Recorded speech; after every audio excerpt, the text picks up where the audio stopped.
Well, hello, and welcome to the first installment of my Traitors recaps. It's the first episode of these, it's the fourth episode of the show. We're just gonna have to go with that. All right, first off, we're starting with the murder in plain sight, which was not very good compared to last year's poisoning, but as you can tell by my headband, I'm biased.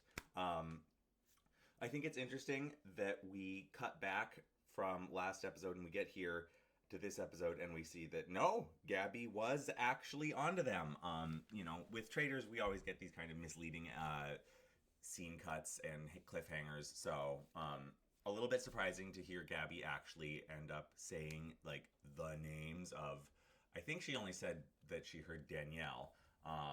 Maybe she said she heard someone else, but she definitely heard Danielle.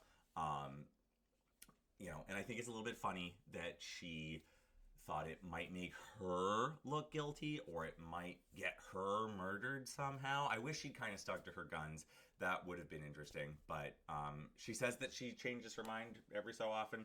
So hopefully she changes her mind back to Danielle. I think that, yeah, seeing the aftermath of it, with the little investigation that like Dylan and Danielle did into the what is it? The armory? It's not the armory. It's like the wine cellar, the reading nook, whatever it is.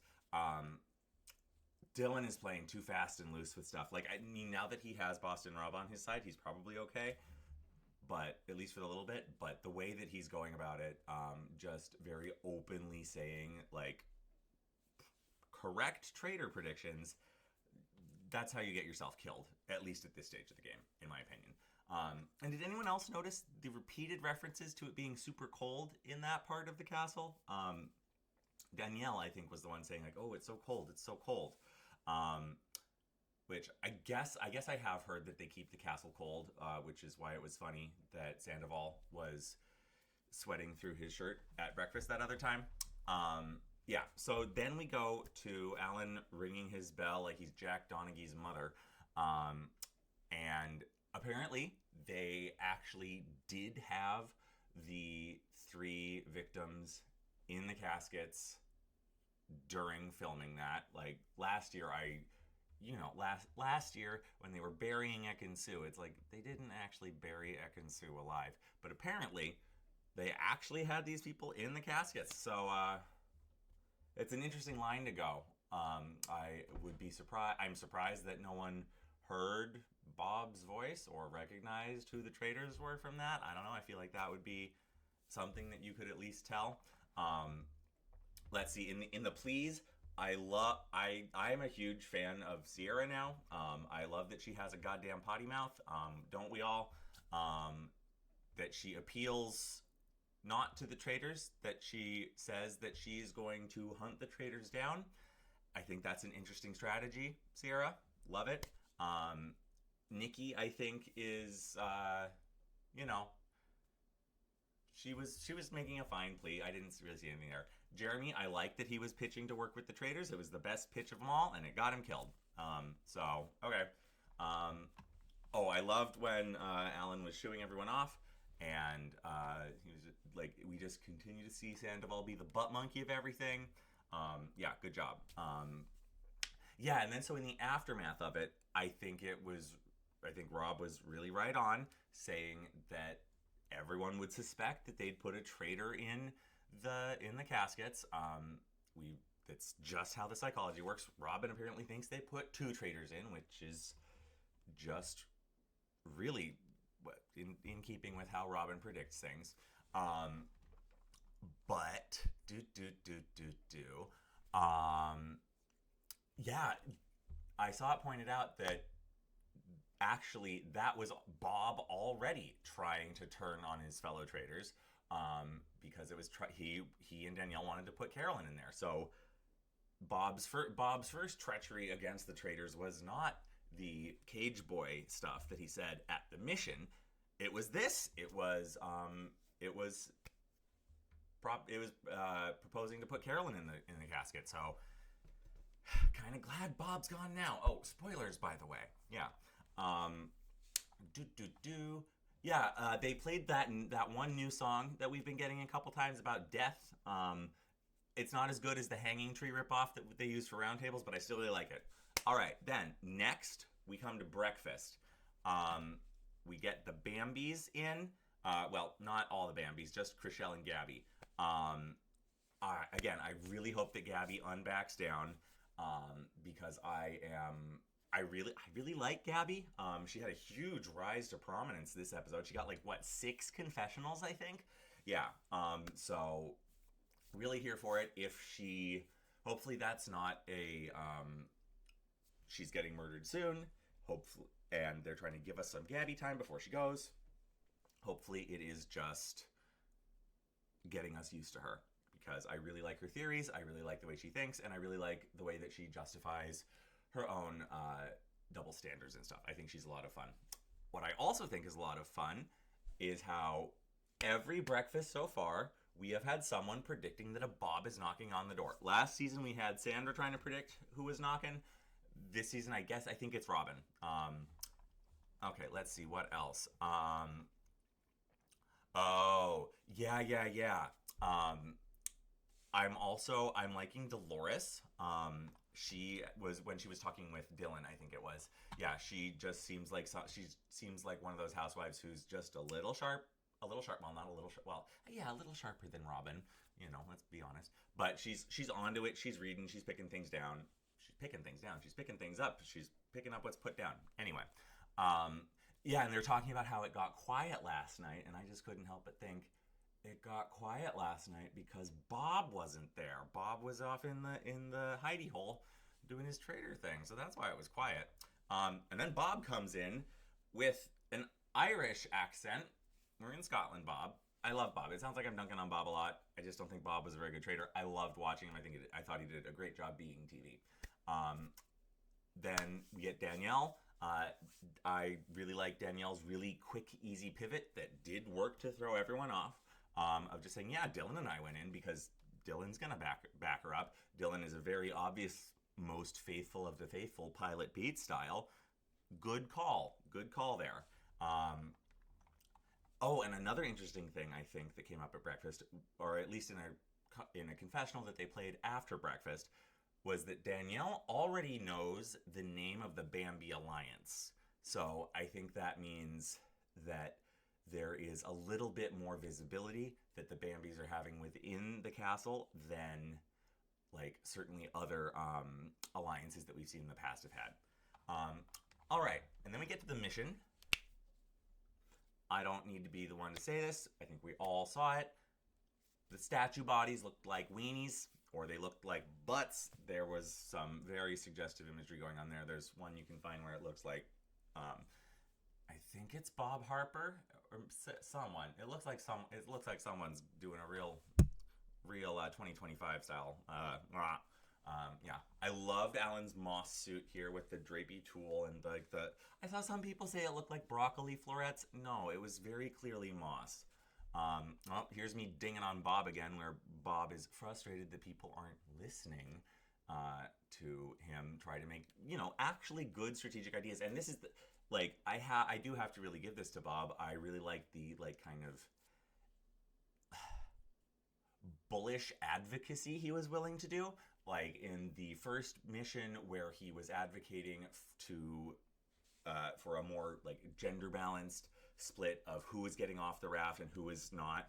I really liked that from Bob, and I'm really glad that Bob was willing to like put himself in the risky position that he was to do that. And I think he would have done it even if he wasn't a traitor. But I think that it's something that I'm gonna miss. It's something that I'm gonna miss. Although it is funny that he says that he doesn't like not feeling listened to, and then he's doing that to Carolyn. So yeah. I just have a note in here in this section about how I can't stand Derek and think he's very self-righteous. I don't know, I don't remember exactly why that came. Oh, it's because he went to help Bob Harper when Bob Harper was really struggling, and it was a very nice inspirational moment, but like I just can't help but think back to what Bob Harper would have said to contestants on The Biggest Loser, if they had been struggling that much, I do not know if he would have extended them as much kindness as he seemed to need in this moment. So, hopefully it's who knows really what all the roles are, but it did just seem like, I remember how he was on Biggest Loser and he was not that kind. But so maybe there's some compassion there now. That's great. And then Derek talking about going up to help Bob.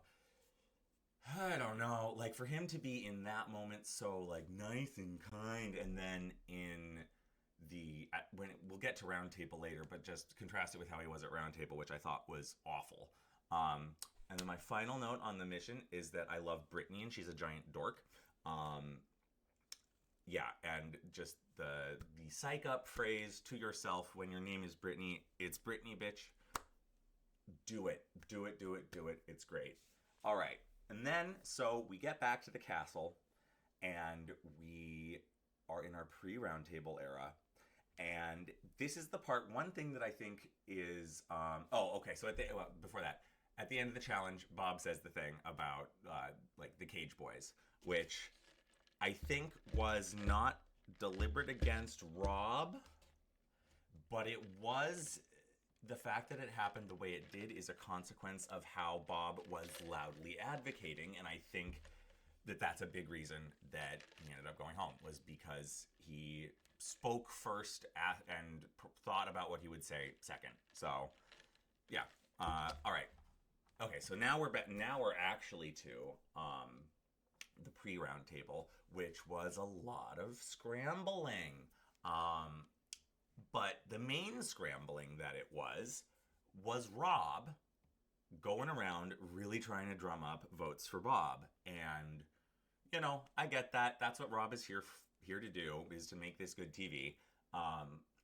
But I think that it's really interesting that we get a couple of confessionals from him directly saying that, what does he say? He says, I don't want to battle Bob at the Round Table. I want to let my work in the castle do that for me, and I don't want to alienate Carolyn and Danielle. And then he battles Bob at the Round Table and alienates Carolyn and Danielle. So, that doesn't look good. Like, I never think it's a good look for someone to say, I don't think it would be a good idea if I do blank. And then they do blank. The edit showing us that, like, connect the dots for yourself. If even the person doing it doesn't think it's a good idea, it's not a good idea. So I think that will, if not immediately, blow up in Rob's face, like the preview shows us that it might. It will eventually, because it was too much. It was too much to go so soon. Carolyn didn't like it. Danielle didn't like it. Carolyn's already so isolated because Tony's gone, Jeremy's gone. Not that she really knew them. But she was really shook up about Jeremy. Let's see. So the Round Table, we get people piling in on Nikki and Sierra just because they were in the caskets, and I don't know. It's very they had been singled out, and that is just the number one thing you don't want in Traitors, is you don't want to be singled out. And so good job, Traitors, putting them in there. Although they don't really seem like threats. I guess Nikki is a good one because Nikki's onto Danielle, and she is part of the Bambis. So I guess Nikki's a good hit. I don't really see Sierra as being a needed hit. And I didn't really... I think it was Wes, or was it Derek? I think it was Wes, who was like, we're going to stick to our guns and think it's one of these two for now, which is like also kind of calling out the Cage Boy thing, because they have also, like, if we're doing it's got to be one of these guys, eventually that's going to come back to the Cage Boys, but whatever. Wes sticking with his guns, I kind of see it, I kind of see that, but like, you're a performer, you are all performers except for Ivor, I think. Is there any, like, I don't know, is Brittany's ex-boyfriend Kronk, is he a performer? Has he done anything? I don't know. Yeah, so that's just one of those ones, just like that, everyone here is a performer. It doesn't make sense. Let's see.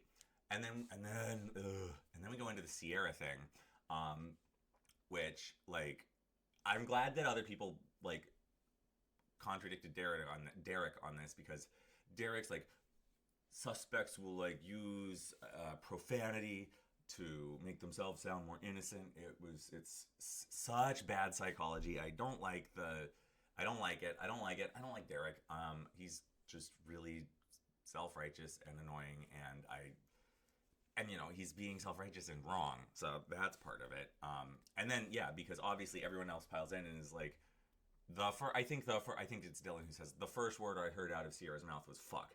And yeah, there's a scene earlier where like Bob Harper is like talking about like, oh hey, can I follow you? And she's like, bitch, I don't care, or I don't care, bitch. And it's like, yeah, that's just how she is. I love her potty mouth. I think she's great. So that's why I was really glad to see Boston Rob pivoted away from those two. Although I mean, I'll be real, I like both of them. Neither of them have been as good of TV so far as Bob the Drag Queen, but it's a high bar. It's a real high bar.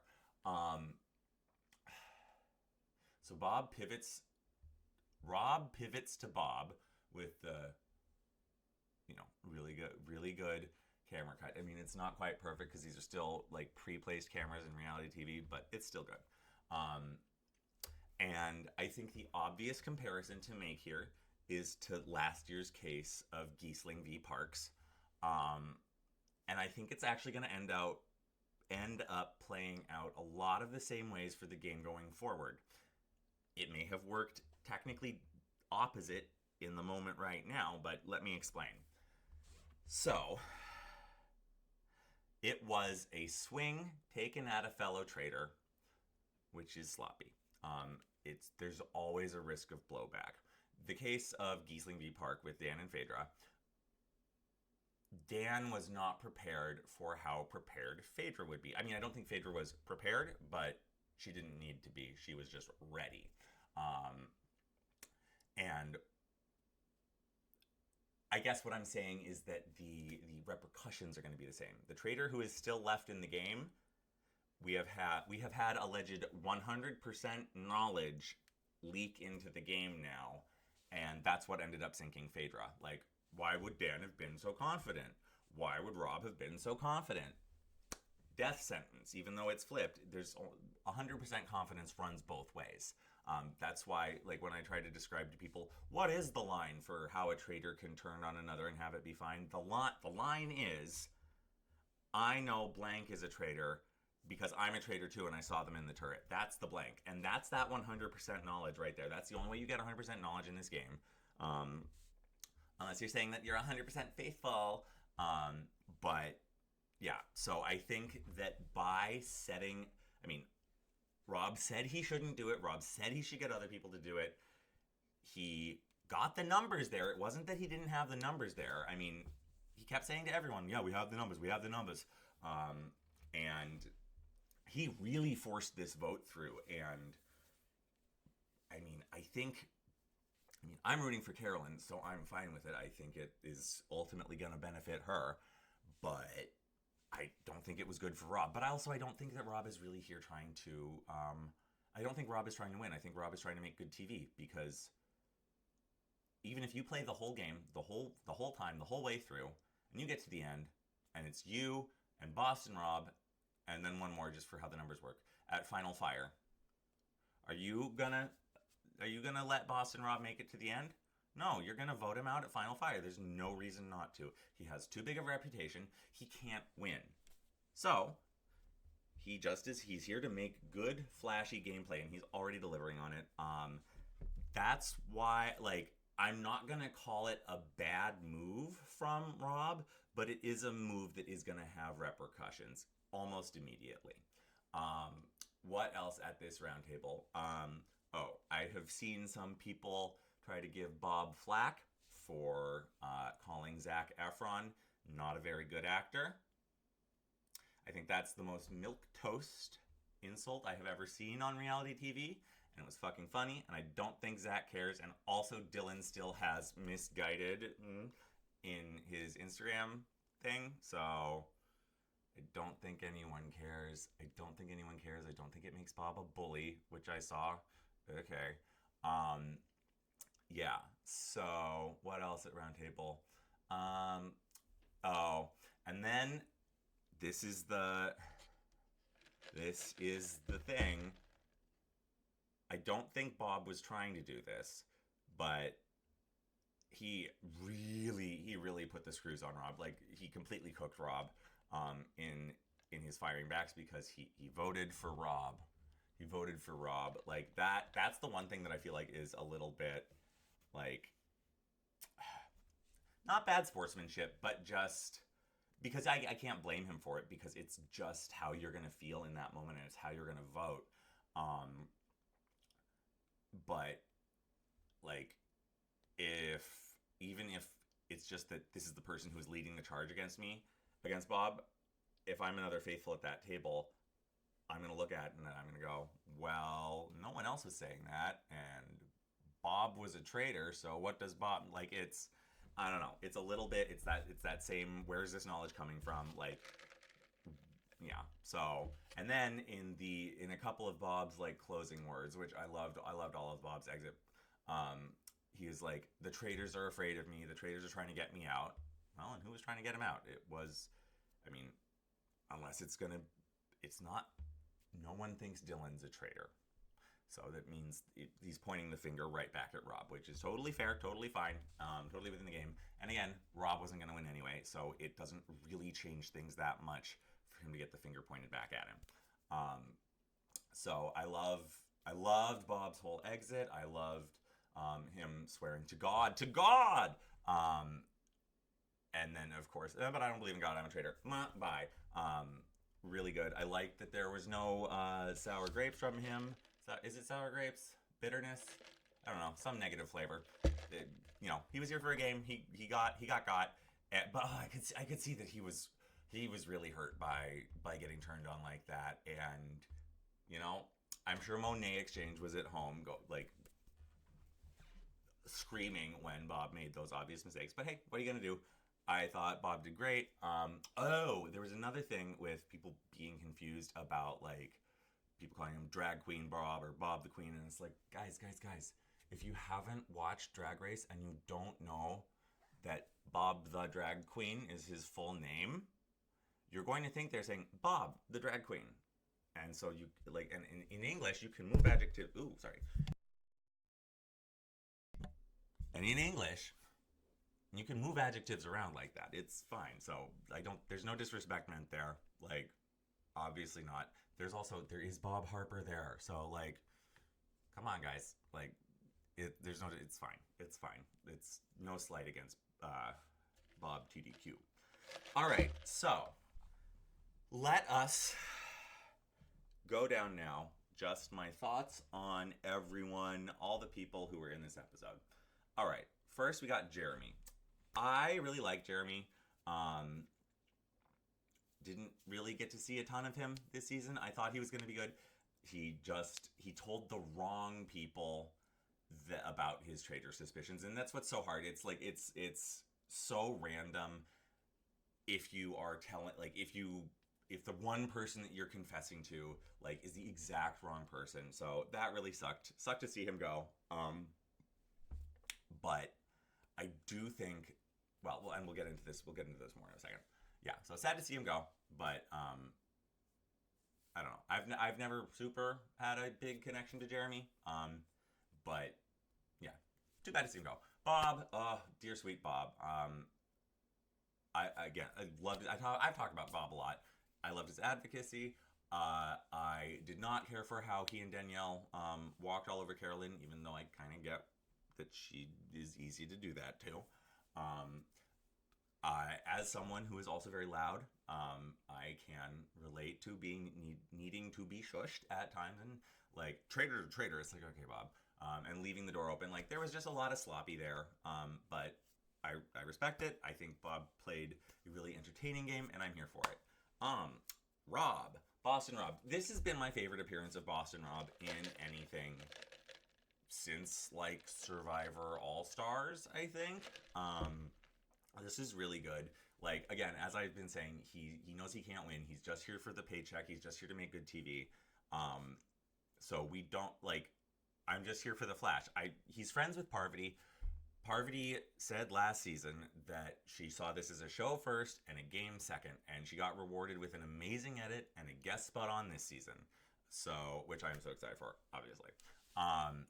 So I think that Rob talked to Parvati, saw what to do, and great. Okay, next, Carolyn. Actually, no, I'll go with Danielle next. Danielle.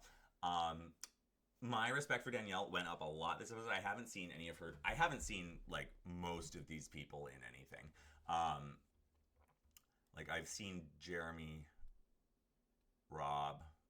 I haven't even watched season 8 of Drag Race. I stopped at 7. But so I haven't seen Danielle's season of Big Brother, but I have watched a thing about it. But my respect for her really went up this episode. I thought she did a good pivot when they got caught in the secret room. I like that apparently her overacting crying is just her trying to act how she normally acts because she's a big crybaby. I like that because I'm also a big crybaby, so I really like that. And I am very excited to see her avenge Bob, hopefully team up with Carolyn. Okay, now we're on to Carolyn. Carolyn, light of my life. Yeah, I haven't seen her season of Survivor, but I am still subscribed to the Survivor subreddit, so I see every season as it comes out and I see the reactions. Don't judge me, that's how I want to enjoy Survivor now. I think she's great. She's absolutely getting a Cassandra edit, Blind Prophet. Why is no one listening to me? I think that she's going to go really far. I don't know if she's going to win. We might be getting a faithful win this season, but I predict that Carolyn will be the last OG traitor standing of the original 4. She's going to outlast all of them. And I think, okay, with these 3, I think that Rob and Danielle are both out soon because we saw in the preview that Carolyn and Danielle are teaming up. But then we also saw this episode that Gabby and Nikki are already suspecting Danielle. So I think that could be something really easy where Rob rallies people again. You know, he just got people. But yeah. And I think that Carolyn is also in the best position because we have our quota of Survivor players in the turret. And my prediction is, my feeling is, if you are in that castle and you had 4 survivors there and you voted out 2 of them and then 2 are left and one is Boston Rob and one is Carolyn, when you vote out Boston Rob and he's a traitor, okay, that's it. We got the Survivor traitor. They're not going to make two of them traitors, and they're not going to make Carolyn. And Carolyn always acts like a nut, lovingly. Lovingly. I love her. So I think that she's in a really good position where she's been a traitor from day one. She can just keep acting how she's always acting. She is a little bit cut off from everyone, but I think that there are like logistical things that just really help her. Yeah. All right. And then Danielle, do everything else? No. Okay, we're good there. Gabby. Gabby was my biggest rising star of this episode. I absolutely loved her. Yeah, I am biased and that's a double standard and that's okay. I loved when she was like, at the challenge, like talking about like the women, the mothers of your children, the voices of reason left to die. Amazing, great talking head. Absolutely loved it. More of Gabby, please. More of the Bambi Alliance. Speaking of the Bambi Alliance, Chrishell. I recently found out how Chrishell got her name, and I would never hold anyone's name against them, but I especially don't now because... So she was born in a Shell gas station, and the attendant who helped her mother was named Chris. So, yeah. But I've liked what I've seen of Chrishell, but I need to see more. Nikki, I did not love her initial defense about someone rambling at the round table. I think it was Wes that she accused of rambling. But I do really love that she is remembering that Jeremy told her about Danielle, and then Jeremy got killed. So I think that, as I've been saying before, I think that the Bambis are a threat. I think that the Bambis are going to go far. I think that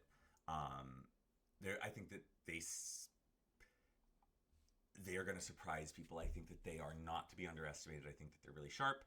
I think that they're really sharp, but they're good at appearing not very sharp.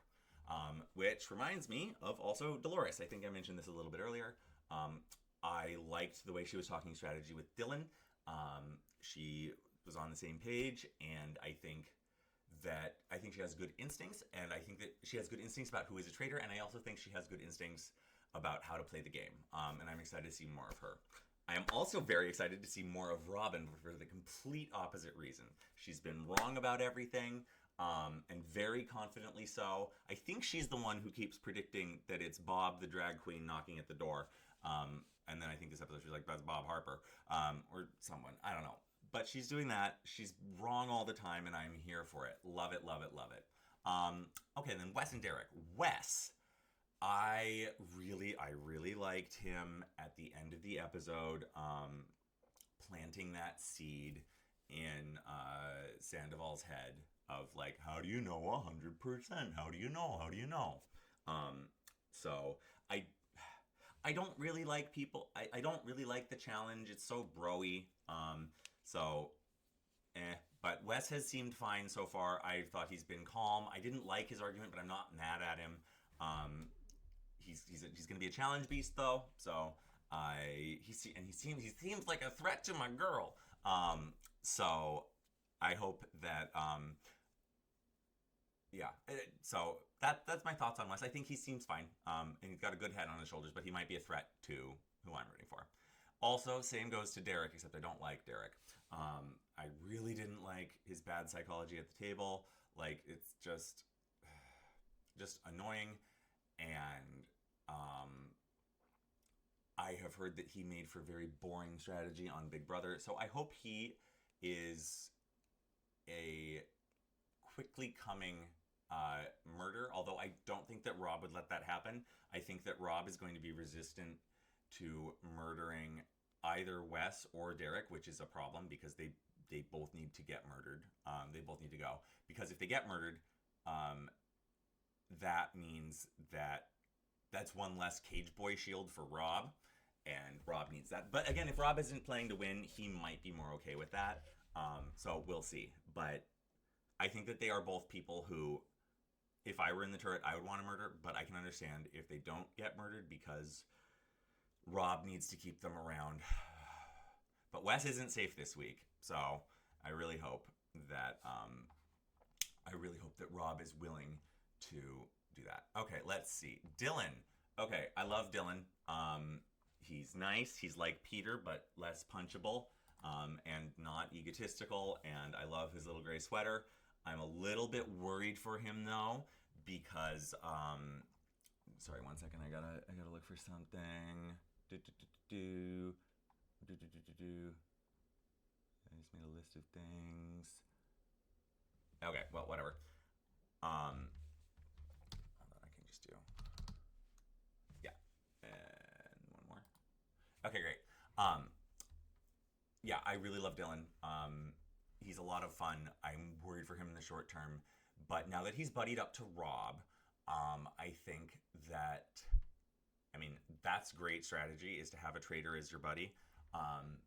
But I don't know. I don't think Rob is long for this world, so I think that Dylan might be a little bit worried in that regard, or should be a little bit worried in that regard. But for now, he managed to get himself out of, he caught a traitor. He managed to get himself out of the position of being kicked out before proving that he could find someone, and so now he's like, he kind of has to be kept around for a little bit, so we'll see. Sam, I call Kronk. He's nice to look at. Tom Sandoval, I do not know what this man has done in his previous lives. He is very funny to watch on this show. He's the Kevin of the season. Like, he takes forever to say something. He gets slowly spoon-fed stuff at the end by Wes. Alan has to shoo him away. He's obviously detoxing from something. I love him. I hope he sticks around. And I don't want to know what he did. So, yeah, he's very entertaining. I don't think he's going to win. He has, like, no edit, so it's fine. Ivor. I'm glad we have another gay person on this show, but he's no John Burko. Burko. He's no John from last season. And he has no edit and he's not going to win. Bob H. Talked about him a little bit before. He's had one other thing that I want to say about him, though, is that he's had multiple slip-ups that they've shown us. Like, he said something about, like, oh, I could have murdered that hill. Murder is a traitor word. That's traitor behavior. And then also at the end of this episode, he's like, oh, good night, faithful hunters. Oh, I mean traitor hunters. How silly. And, like, that feels like stuff that they would show us for a reason. Sierra, I have talked about before, about how I love her potty mouth, but there's one other thing that she said this episode, which was, I feel like I've been framed for something I didn't commit, which is the only way that being framed for anything works. So, that's my thoughts on everyone. Who do I think is on borrowed time?